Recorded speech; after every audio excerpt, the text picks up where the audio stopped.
Hi everyone. आज मैं एक बहुत इम्पॉर्टेंट टॉपिक पर आपसे बात करने जा रही हूँ और ये एक केस के साथ मैं आपके साथ डिस्कस करूँगी और आपको बताऊँगी कि हम लोग अपने क्लिनिकल प्रैक्टिस के दौरान क्या क्या गलती करते हैं और फिर ब्लेम जो है वो पेशेंट डॉक्टर को लगाता है, होम्योपैथी को लगाता है, जबकि बात सिर्फ ब्लेम की ये है कि हमें जानकारी नहीं होती है। अगर जानकारी प्रॉपर वे में अगर हमें रहे तो हम एकदम सटीक मेडिसिन का चुनाव कर सकते हैं और साइटिका जैसी भारी बीमारी को भी हम मिनटों में सॉल्व कर सकते हैं। तो आज जो मैं केस डिस्कस करने जा रही हूँ वो साइटिका का केस है और आपको यकीन नहीं होगा कि जो मेडिसिन बहुतायत में लोग यूज़ करते हैं जिसका नाम है कोलोसिंथ, ये बहुत ही मेरे नज़र में इम्प्रॉपर मेडिसिन है in the case of sciatica. अगर प्रॉपर सिम्टम नहीं मैच कर रहा है कोलोसिंथ का, तो अगर कोलोसिंथ का मैच कर रहा है तब तो उसके लिए कोलोसिंथ है ही। लेकिन आपको क्या पता है कि ये जो ज़्यादातर केस में आप यूट्यूब पे देख रहे होइएगा कि ज़्यादातर लोगों को मैंने बोलते सुना है कि आपको अगर राइट साइडेड साइटिका है तो आप ग्रेफाइटिस दे लीजिए, लेफ़्ट साइडेड साइटिका है तो कोलोसिंथ दे लीजिए। क्या इससे बीमारी ठीक हो जाती है? बिल्कुल नहीं होती है। यही मैं एक केस के साथ आप लोग को ये बताना चाहती हूँ कि ऐसा बिल्कुल भी ना करें। अपने दिमाग को प्रिजुडाइज कभी भी मत बनाइए कि अगर राइट साइडेड साइटिका है तो गैनाफाइलियम या फिर ग्रेफाइटिस से ठीक हो जाएगा, लेफ़्ट साइडेड साइटिका है तो कोलोसिंथ देने से ठीक हो जाएगा। ऐसा कभी भी संभव नहीं है। क्यों नहीं संभव है? एक केस के साथ मैं आपको बता रही हूँ। एक केस मेरे पास आया जिसे साइटिका, लेफ़्ट साइडेड साइटिका का केस आया मेरे पास और उसका कहना था कि डॉक्टर साहब मेरे साइटिक नर्व में, क्योंकि आजकल पेशेंट बहुत समझदार हो गए हैं, उन्हें पता है कि साइटिक नर्व कहाँ से कहाँ तक जाता है, इसका पेन कैसा होता है। तो उस एरिया में उसे पेन हो रहा था, यानी कि लंबर रीजन से नीचे पीछे की तरफ थाई से होते हुए नीचे टोज तक उसका दर्द जा रहा था। और ये जो दर्द है, मैं पहले केस थोड़ा सा आपको समझा देती हूँ तो आपके दिमाग में बहुत सारे मेडिसिन का एक स्केच बन जाएगा, तो आपको समझने में आसानी होगी। तो उसका प्रॉब्लम क्या था कि उसका जो दर्द है, जो मेन सिम्टम है वो बता रही हूँ मैं। उसका दर्द जो है वो ठंडे से बढ़ता था, किसी भी प्रकार का ठंडा हो, ठंडा पानी हो या फिर ठंडी हवा हो, उससे उसका एग्रेवेशन था। सेकेंडली बैठने से एग्रेवेशन था। वो बोली कि मैं थोड़े देर भी अगर बैठ जाती हूँ तो मैडम मेरा जो पैर है वो जाम हो जाता है, साइटिक नर्व में पूरा पीछे की तरफ दर्द हो जाता है। जब मैं खड़ी होती हूँ तो थोड़े देर तो मैं खड़ी ही रहती हूँ, चलने लायक नहीं रहती हूँ। फिर उसके बाद जब कंटिन्यूड मोशन में आती हूँ, अगर समझ लीजिए कि 50-100 कदम अगर मैं चल लूँ, उसके बाद ही मुझे आराम मिलता है। और ये जो मोशन है ये स्लो मोशन नहीं है, यानी कि तेज़ी से वो चलती है। पहले तो वो स्लो ही चलेगी, जब वो पैर थोड़ा उसका रिलीफ हो जाएगा दर्द में तब तेज़ी से चलेगी और घर का सारा काम करते करते धीरे धीरे वो दर्द आराम हो जाता है। ये इसका पेन का कंडीशन है। पेन जो है वो अचानक से आता है और फिर धीरे धीरे जैसे मैंने आपको बताया कम हो जाता है। दर्द हो गया, लेफ़्ट साइडेड है, राइट साइड में कभी नहीं हुआ, ठीक है। ये कंडीशन हो गया। कैसे बढ़ा ये भी मैंने आपको बता दिया, ठंडा चीज़ से उसका बढ़ता है। कम कैसे होता है? कम होने का कारण जो बताई कि आराम कैसे मिलता है, तो उसका कहना था कि डॉक्टर साहब आराम मुझे लेटने से नहीं मिलता है। मैं लेट के अगर चादर ओढ़ लेती हूँ तभी मुझे आराम मिलता है। बेड में मैं सो जाती हूँ चादर ओढ़ के तो मुझे आराम मिलता है। ये एकदम पिक्यूलियर उसके पेशेंट का हूबहू जवानी में आपको शब्द सुना रही हूँ कि वो बेड में सो जाती है चादर ओढ़ के तो उसको आराम होता है, यानी वार्मथ से एमेल है। ठीक है, यहाँ तक हमने क्लियर पिक्चर देख लिया पेशेंट का। अब आते हैं आपको मेडिसिन के ऊपर, ठीक है। अगर आप रिपर्टरी में जाइएगा तो रिपर्टरी में जब आप रूब्रिक्स देखिएगा तो उसमें जो मेडिसिन्स आएंगी वो मैं आपको गिनती पर बता रही हूँ। मैं यहाँ पे आपको शो भी कर दूँगी कि कौन कौन सा मेडिसिन आपको कौन कौन से रूब्रिक में आएगा। तो उसमें आपको कैली ग्रुप बहुत सारे हैं, जिसमें कॉस्टिकम भी कैली ग्रुप में ही आता है। कॉस्टिकम है, रस्टक्स है, ब्राइनिया है, कैलीफॉस, कैलीबाइक्रोमकम, ये चीज़ है। देन आपको और कोलोसिंथ भी है, ग्रेफाइटिस भी है, ये सारे मेडिसिन्स आ रहे हैं, सीपिया भी है। तो इस तरीके से मेडिसिन्स रिपर्टराइज में हो रही हैं। लेकिन आपको तो यहाँ पर एक मेडिसिन छांटना है।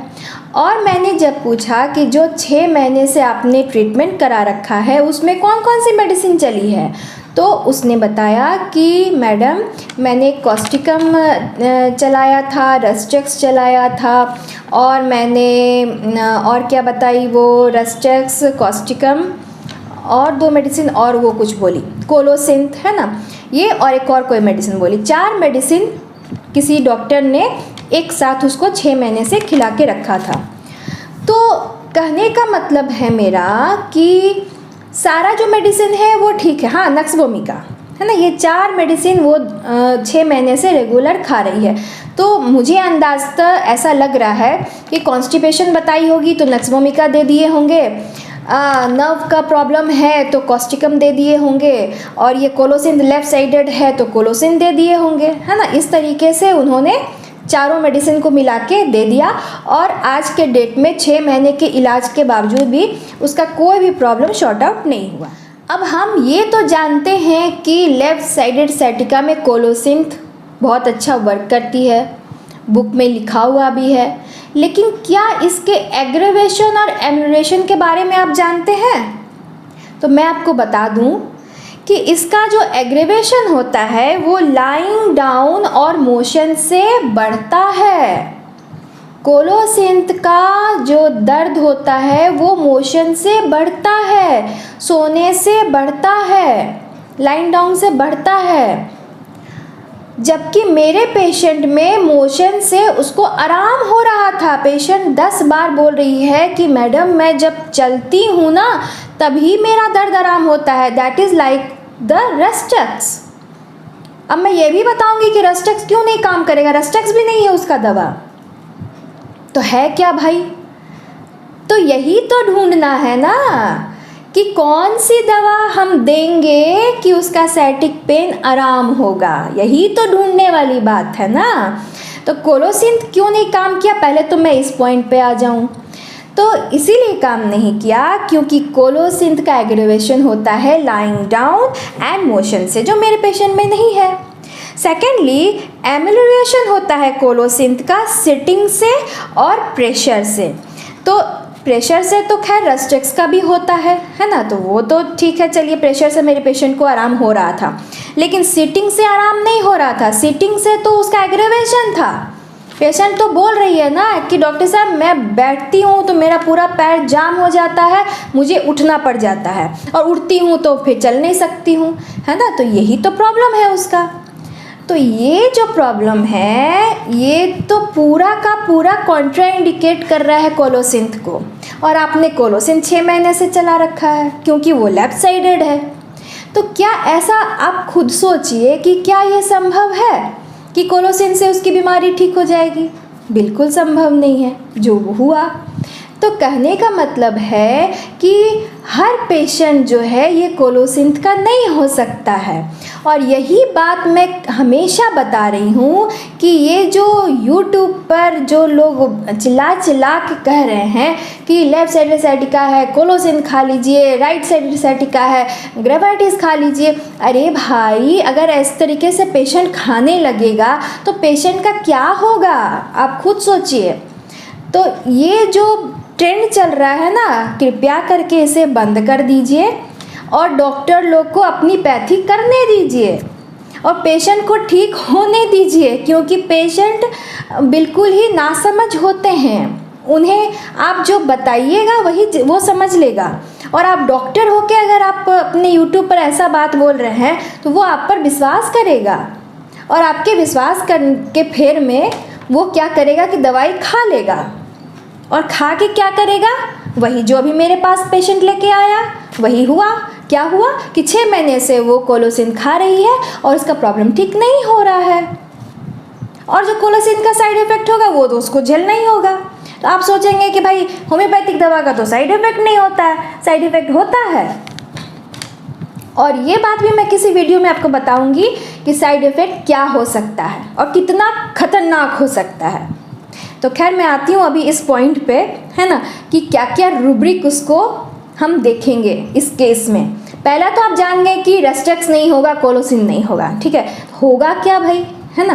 तो अब आते हैं पॉइंट पर। अब देखिए, अब रूब्रिक्स की अगर मैं बात करूं कि मैंने क्या क्या रूब्रिक लिया है इस केस में, तो मैं आपको बता दूं कि पहला रूब्रिक मैंने लिया है pain extremity lower limb move beginning two, यानी कि जैसे ही वो स्टार्ट करती है मूवमेंट उसका पेन शुरू हो जाता है। मैं यहाँ पे लिख दे रही हूँ दवाई, जो दवाई रिपर्टराइजेशन के दौरान आया है, आप इसको देख लीजिए। उसके बाद सेकेंड रूब्रिक है extremity lower limb sciatica left side, ये भी दवाई नीचे मैं लिख दे रही हूँ, आप देख लीजिए कौन कौन सी दवा है, ठीक है। तीसरा रूब्रिक जो मैंने लिया कोल्ड एग्रेवेशन, जो मैंने आपको बताया कि किसी प्रकार का ठंडा उसको बर्दाश्त नहीं है। मैं यहाँ पे मेडिसिन लिख दे रही हूँ, आप इस पर ध्यान दीजिए कौन कौन सी मेडिसिन है। चौथा रूब्रिक जो है कोल्ड एप्लीकेशन एग्रेवेशन, ठंडा पानी से जब भी नहाती है, बर्तन धोती है, कुछ भी करती है तो उसका जो साइटिक पेन है वो बढ़ जाता है। यहाँ सारी मेडिसिन मैंने लिख दी है, आप ध्यान दीजिए कौन कौन सी मेडिसिन है। उसके बाद जो रूब्रिक है वो है साइटिका सिटिंग एग्रेवेशन, मैंने आपको जैसा बताया कि बैठने से तकलीफ बढ़ जाती है, तो यहाँ मैंने फिर मेडिसिन लिख दिया है, आप ध्यान दीजिए कौन कौन सी मेडिसिन है। उसके बाद रूब्रिक है राइजिंग फ्रॉम सीट एग्रेवेशन, जैसे ही वो अपने सीट से उठती है तो उसकी तकलीफ बढ़ जाती है, तो रूब्रिक क्या होगा राइजिंग फ्रॉम सीट एग्रेवेशन, और इसके लिए जो मेडिसिन है यहाँ पे लिखा हुआ है, आप ध्यान से देख सकते हैं। नेक्स्ट जो रूब्रिक है वो है वॉकिंग एमरियट, मैंने जैसे बताया कि चलने से उसकी तकलीफ आराम होती है, तो इसके लिए जो रूब्रिक मैंने लिया है और जो मेडिसिन है वो मैं लिख दे रही हूँ, इसको भी ध्यान से देखिए, जिसमें कैलिबैक्रोमकम और कैलिफॉस मेडिसिन दो ही मेडिसिन है। अब यहाँ पे देख लीजिए, जो मैं आपको बताया था कि वॉकिंग से एग्रेवेशन है कोलोसिन का, है ना, तो कोलोसिन तो हम यहाँ देंगे ही नहीं। उसके बाद लास्ट एक रूब्रिक मैंने लिया है pain lower limb sciatica motion amels, यानी कि मोशन से उसका आराम होता है, जो बहुत ही पिक्यूलियर सिम्टम है मेरे पेशेंट का। वो कहती है कि डॉक्टर साहब जब तक मैं 20-50 कदम तेज़ी से चल नहीं लेती हूँ घर में, तभी मेरा पेन दर्द आराम होता है, अन्यथा नहीं आराम होता है। तो मोशन से ही आराम है, तो या तो आप एग्रेवेशन लीजिएगा या तो एमेल्स लीजिएगा, यही तो कंडीशन में ले सकते हैं ना आप। तो ये जो मोशन एमेल्स है उसमें जो मेडिसिन है वो मैं यहाँ पे लिख दे रही हूँ, ठीक है। आपने सारा मेडिसिन अपने दिमाग में रख लिया। अब इस पोजीशन पे हमें क्या करना है, हमें करना है छटैया, that is eliminating process. Eliminating process that means that कि आपको अब अपने दिमाग का, अपने मेटेरिया मेडिका का इस्तेमाल करके आपको एक मेडिसिन पर पहुंचना है, ठीक है। तो मैं यहाँ पे सारे मेडिसिन का डिफ्रेंशिएशन नहीं बताऊंगी, मैं आपको खुलवा रही हूँ कैलिबैक्रोमकम बोरिक का, ठीक है। बोरिक का कैलिबैक्रोमकम आप खोलिए और आप आ जाइए लास्ट पेज पे, ठीक है, यानी कि 323 पेज नंबर है, इस पे आप चले आइए और आप मतलब कैलिबैक्रोमकम का लास्ट पेज, उस पेज पे आप देख सकते हैं एक्सट्रीमिटी है। एक्सट्रीमिटी में आप ध्यान से देखिए क्या क्या लिखा हुआ है और आपको समझ में आएगा कि मेरे पेशेंट से हूबहू मैच कर रहा है, ठीक है। तो हम देखते हैं कि उसमें लिखा हुआ है pain along the bones worse cold यानी ठंडा से बढ़ गया है, left sided sciatica, better by motion, bones feel sore and bruised, tearing pain in the tibia. मतलब वो और भी सिम्टम्स इसके हैं। पेन, स्वेलिंग, स्टिफनेस यानी स्टिफनेस भी वहाँ पे रह सकता है। और ख़ास बात है कि लेफ्ट साइडेड साइटिका के लिए केलीबैक्टरम का बहुत अच्छी मेडिसिन है। यहाँ पे एकदम बोल्ड लेटर में इटैलिक्स में लिखा हुआ है, और ये कोल्ड से बढ़ता है ये भी लिखा हुआ है। देन आपको है पेन इन स्मॉल स्पॉट, ये भी पेशेंट बताई थी कि जहाँ पे फूला हुआ है वहाँ पे पेन रहता है। तो ये जो टेंडोएकाइलिस स्वेलन एंड पेनफुल है, ये सिम्टम भी मेरे पेशेंट में था। तो ये सिम्टम भी आपको यहाँ पे एक्सट्रीमिटी में दिख रहा है। और मॉडलिटीज़ में जब आप नीचे आइएगा तो उसमें लिखा है बेटर फ्रॉम हीट, ठीक है। और कंपेयर में तो आप बहुत सारा देख ही सकते हैं, लेकिन ओनली आप यहीं पर ध्यान दीजिए, बेटर फ्रॉम हीट, ठीक है। तो हीट कह लीजिए, वार्मथ कह लीजिए, यानी गर्म से उसको आराम होता है। और मेरी पेशेंट भी यही बात बोली है कि किसी भी तरह के कोल्ड से उसका एग्रेवेशन है, और जब वो चादर ओढ़ के सो जाती है तभी वो जाके उसको उसके गर्माहट से उसको आराम लगता है। मैंने कई बार उससे पूछा कि क्या सोने से आराम होता है, लेटने से आराम होता है, तो वो क्लियर कट बोली कि नहीं मैडम, सोने से लेटने से आराम नहीं होता है। जब तक हम चादर ओढ़ के लेटते नहीं हैं, थोड़ा गर्मा जाते हैं, तब जाके मेरी तकलीफ़ ठीक होती है। और ख़ास बात सुन लीजिए मेरे पेशेंट का, मैंने ये भी उससे पूछा कि क्या गरम सेकने से आराम होता है, तो बोली कि नहीं मैडम, गरम सेकने से आराम नहीं होता है। अब बता लीजिए, अब ये पिक्यूलियर केस है कि नहीं है, पिक्यूलियर सिम्टम है कि नहीं है, बताइए। हॉट एप्लीकेशन तो नहीं है, हॉट एप्लीकेशन रहता तो हम हॉट एप्लीकेशन लेते ना, नहीं, हॉट एप्लीकेशन नहीं है। वो बोल रही है कि चादर ओढ़ने से जो गर्माहट होता है उसी से तकलीफ़ कम होती है। मैं तो खुद ही सुन के आश्चर्य में पड़ गई कि भाई चादर ओढ़ने के बाद जो गर्माहट होगा उसे साइटिक पेन कैसे आराम हो जाएगा, लेकिन होगा, जब पेशेंट बोल रही है तो होगा, है ना। तो ये हमारी रिपर्टरी में लिखा हुआ है, वार्मथ ऑफ द बेड से कभी कभी एग्रेवेशन होता है, कभी कभी आराम मिलता है। तो यहाँ तो केलीबैक्टरम का में वही कंडीशन है ना कि वार्मथ से उसको आराम मिलता है। तो इस तरीके से बहुत अच्छी मेडिसिन है केलीबैक्टरम जो है। गैस्ट्रिक कंप्लेन भी उसका बहुत सारा था, बहुत सारी। मैं तो केस टेकिंग पूरा प्रॉपर वे में इसमें नहीं बता रही हूँ ना। प्रॉपर वे में जब केस टेकिंग आप सुनेंगे, समझेंगे, तो पता चलेगा कि ये केस केलीबैक्टरम का है और ये बहुत बेहतरीन तरीके से एक्ट कर रही है। तो अभी तो पेशेंट मेरे अंडर में है, और कुछ महीनों के बाद मुझे पूर्ण विश्वास है कि इस केस को रिलीफ मिलेगा। इस तरीके से मैं इस केस के द्वारा, इस वीडियो के द्वारा मैं सिर्फ इतना ही कहना चाहती हूँ कि ये जो होम्योपैथिक ट्रीटमेंट है ये बहुत ही मिरेकुलस तरीके से किसी भी चीज़ को ठीक करती है। और इसका जो माइन्यूटनेस है ना, ये अगर आप जान जाइएगा तो इसको प्रैक्टिस करने में इतना मज़ा आता है कि आप क्या कहिए। मतलब अगर केस ठीक हो गया तब तो मज़ा ही मज़ा है, और प्रैक्टिस करने के दौरान भी बहुत अच्छा लगता है। तो आप इसका जो आर्ट है ना, इस आर्ट को अगर समझ जाइएगा तो आपको प्रैक्टिस करने में भी बहुत मज़ा आएगा। तो ये कैसे होता है? ये होता है सिर्फ और सिर्फ रिपीटेड एक्सपोजर से। कोई भी व्यक्ति परफेक्ट नहीं होता है, और ये परफेक्टनेस जो है, ऐसा नहीं है कि आप सोचते हैं कि मैं जब परफेक्ट बन जाऊंगा तब प्रैक्टिस करूंगा, ऐसा भी नहीं है। जब आप कोई जानकारी आपको मिली, आप उसको यूज़ कीजिए, है ना। तो ऐसे करते करते हमारा प्रैक्टिस जो है वो निखर जाता है। तो बस इन्हीं सब बातों को करते हुए ये वीडियो मैं यहाँ पे अभी अंत कर रही हूँ, और मिलती हूँ अपने नेक्स्ट वीडियो में ऐसे ही कुछ इंपॉर्टेंट टिप्स एंड ट्रिक्स के साथ में। तब तक के लिए take care of yourself, be happy, healthy and smiling always, and believe in homeopathy. Bye bye.